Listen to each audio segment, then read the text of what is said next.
هي جنة طاب وطاب نعيمها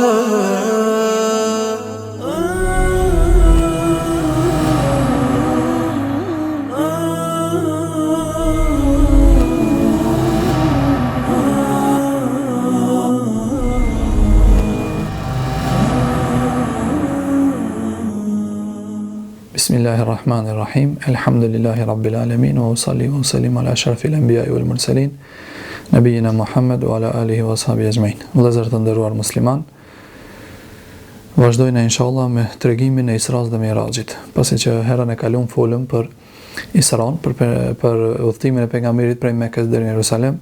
Tash vazhdojmë me tregimin e pejgamberit alayhi salatu wassalam për në Miraj. Miraj është ngritja e pejgamberit sallallahu alaihi wasallam prej tokë në qiejt, 7 kat qiejt dhe mbi 7 kat qiejt deri te takimi me Allahun azza wa jall. Pejgamberi sallallahu alaihi wasallam në një hadith të gjatë, të cilin e transmetojnë transmetues të hadithit në librat e tyre, siç është Buhariu, Muslimi dhe të tjerët, në një hadith shumë të gjatë e tregon krejt tregimin e tij se çka ka pa dhe si ka udhëtu për në Miraj.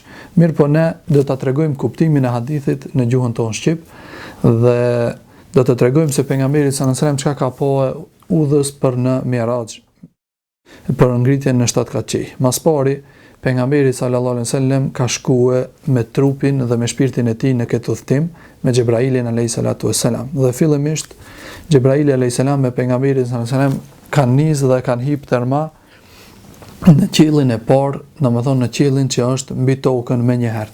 Dhe Xhebraili alayhis salam ka lip leje që t'i hapen dyert e këtij qiellit. Kan thonë melekët, kush është me ty? Ka thonë Muhamedi sallallahu alaihi wasallam. Melekët të rojet e këtij qiellit janë gëzuar shumë me pejgamberin sallallahu alaihi wasallam dhe kan thonë mirë se vjen dhe ja kanë hap dyert për me hip në qiell. Kur ka hip në qiellin e parë pejgamberi sallallahu alaihi wasallam e ka pa Ademin alayhi salatu wassalam, i cili i ulëm në një vend në mes që ka pas shumë njerëzi në të djathtën e tij dhe shumë njerëzi në anën e majtë të tij. Dhe çdo herë që Ademi alayhis salam ka shiqur ka ana e djathtë, ka buzëqesh dhe është gëzu. Kur ka shiqur ka ana e majtë, ka filluar me qajt dhe është pikëllu. Dhe kur është afru pejgamberi sallallahu alajhi wasallam, e ka përshëndet Ademin alayhis salam dhe i ka thonë Asalamu alaykum. Pastaj Ademi alayhis salam ja ka kthy dhe i ka thonë mirë se vjen. Pejgamberi ka thonë merhaben bin nabi salih wal ibn salih. Ka thonë mirë se vjen o pejgamber i mirë dhe i devotshëm dhe o bir i devotshëm. Se normal ai pejgamberi sallallahu alajhi wasallam dhe gjithë na jena pasardhës të Ademit alayhi salatu wassalam. Pastaj pejgamberi sallallahu alajhi wasallam ka udhëtuar, ka vazhduar udhëtimin për në qiellin e dytë dhe njëjtë në qiellin e dytë melekët i kanë dalë dhe ka thonë kush është? Ka thonë pejgamberi sallallahu alajhi wasallam. Melaqet janë gëzu dhe ja kanë hap derët pejgamberit sallallahu alajhi wasallam dhe në qiellin e dytë pejgamberi sallallahu alajhi wasallam e ka taku dy të zeknit, të cilët janë Isa edhe Yahya alayhim salam. Isa edhe Yahya janë djemteze ndërmjet veti, edhe këto janë domethënë afër njëri tjetrit në qiellin e dytë, ku pejgamberi sallallahu alajhi wasallam i ka përshëndet, ato kanë thonë mirë se vjen o pejgamber i devotshëm dhe o vëlla i devotshëm, se gjithë pejgambert janë vëllazën ndërmjet veti se e kanë një fe.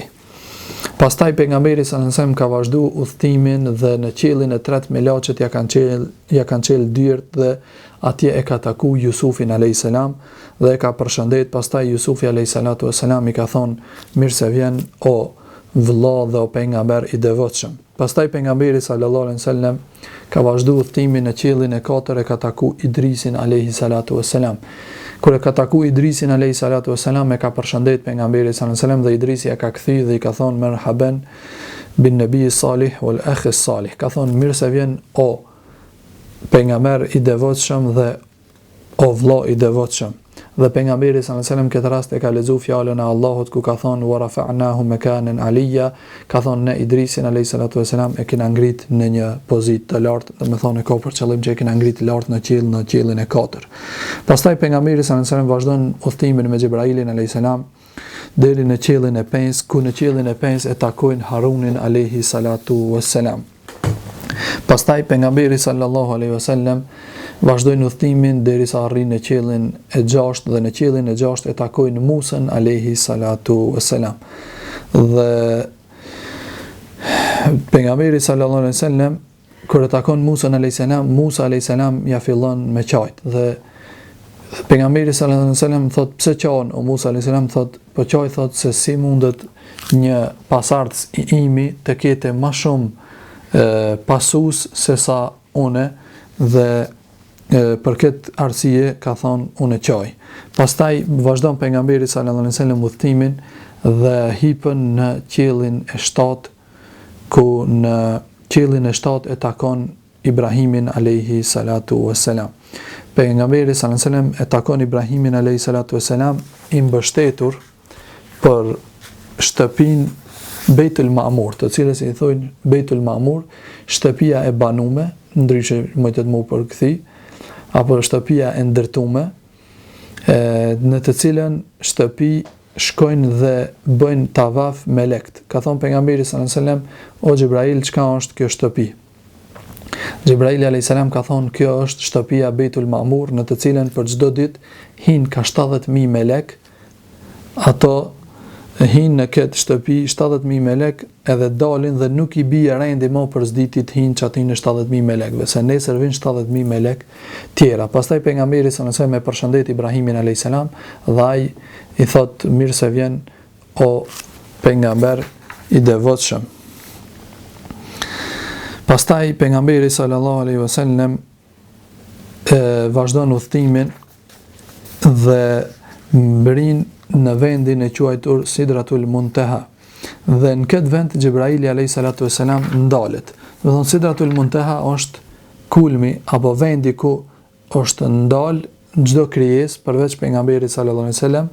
Domethënë deri aty ka pas drejt Xhibraili alayhi salam që të ngritet në qiell dhe pejgamberi sallallahu alaihi wasallam e ka vazhdu udhtimin vet prej këtu e përpjet.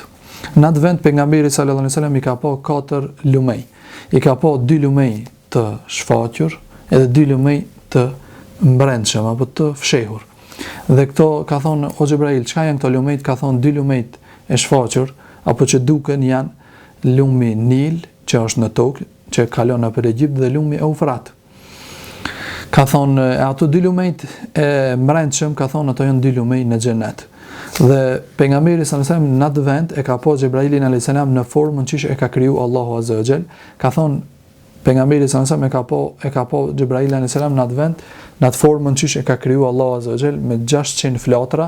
Mirë po në këtë vend Xhibraili alayhis salam ka qëndruar shumë i përkulur ndaj Allahut azza wa jall, sikur me qenë një zog, një shpend i lagur me ujë kur e lag shiu. Ka thonë në atë mënyrë qëndroi ke Xhibraili alayhis salam afër vendit ku e kishte ndalum që të hipje manalt. Dhe Xhibraili alayhis salam i thot pejgamberit që ti duhesh ta vazhdosh udhën që të hipish përpjet vet. Pastaj pejgamberi sallallahu alaihi wasallam vazhdon dhe kur shkon te Allahu azza wa jall e përshëndet me një përshëndetje e cila ka mbet e përhershme që ceket në çdo namaz që e lexojnë muslimanët në etehiyat, domethënë në ulën të shahud kur ulen dhe kur e knojnë etehiyatën pejgamberi sallallahu alaihi wasallam që ka thonë etehiyatu lillahi wa salawatu wa tayyibatu, ka thonë përshëndetjet i takojnë Allahut azza wa jall. Edhe duat, lutjet i takojnë Allahut azza wa jall. Duat më të mira i takojnë Allahut. Allahu ka thonë Esselamu alejke eyyuhen nabi.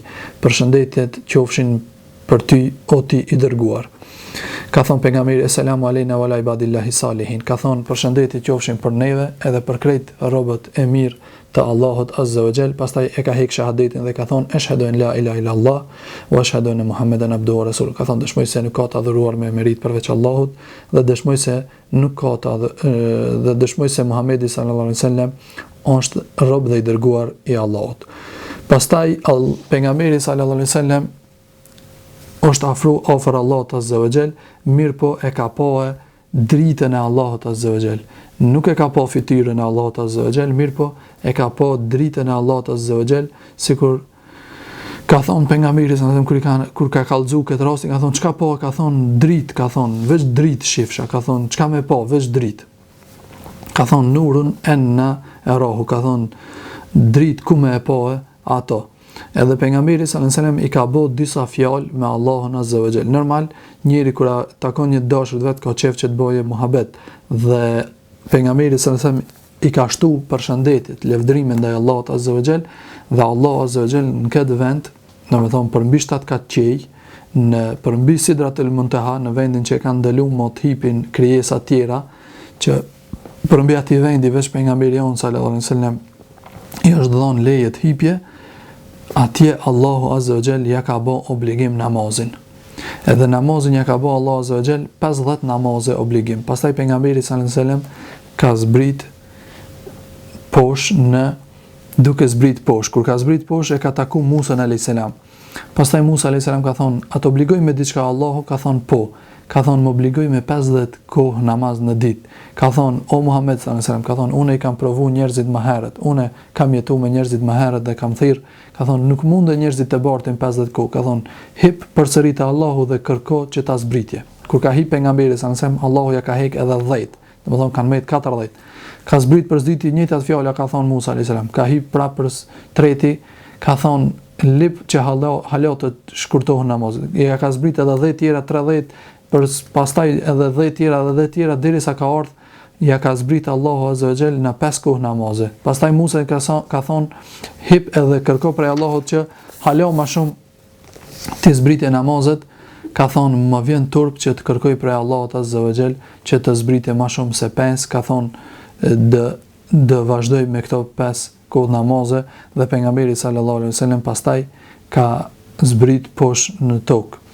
Dhe në këtë udhtim pejgamberi sallallahu alaihi wasallam ka kallëzuar çka ka po. Ai ka po Malikun, atë melaçen e cila është kryesorja për kujdesjen e mirëmbajtjes xhehenemit, ndezës zjarmit xhehenemit.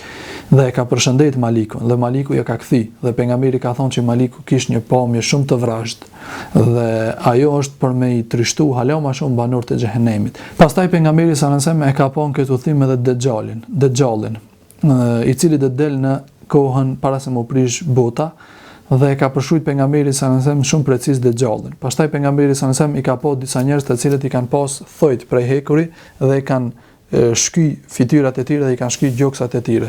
Pejgamberi sallallahu alajhi wasallam ka thonë, "O Xhibrail, çka janë këto?"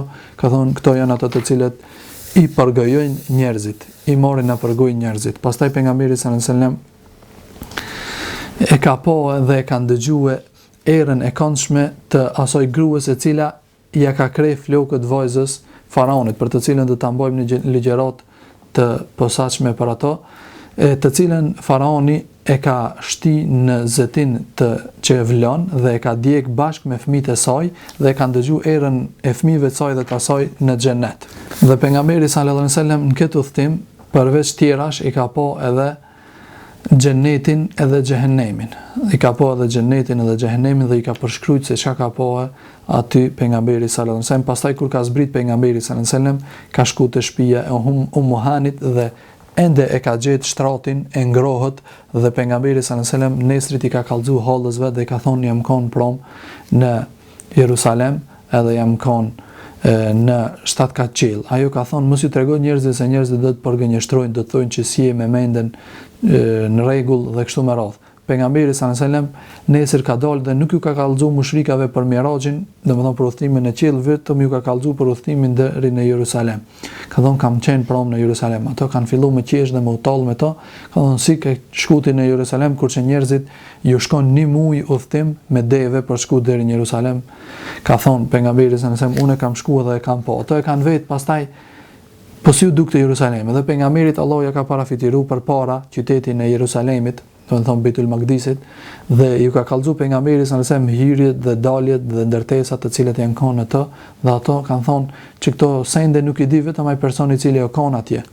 Dhe kur e kanë pa Abu Bekrin njerëzit, kanë thonë o Abu Bekr, ai shoku jot po pretendon që për një pjesë të natës ka shku në Beitul Maqdis do kthi. Ka thonë punë e madhe, ka thonë unë i besoj që ai i vjen shpallja për mbi 7 kat qiell, e unë s'po i besoj kam që ai ka shku deri në Beitul Maqdis do kthi. Kjo është, ka thonë, një punë shumë e thjeshtë. Përfund vëllezër të nderuar, në shpejtësi do t'i tregojmë disa prej dobive që i nxjerrim nga ky tregim. Dobinë e parë që i nxjerrim nga ky tregim është se besimtari muslimani duhet që të bën çdo herë durim në sprovat që i vinë në rrugën e Allahut Azza wa Jall, sikur që pejgamberi sallallahu alajhi wasallam ka bërë durim gjatë embargos, gjatë atij rrethimi që ja kanë bërë mushrikat e Mekës. Pastaj dobia e dytë është se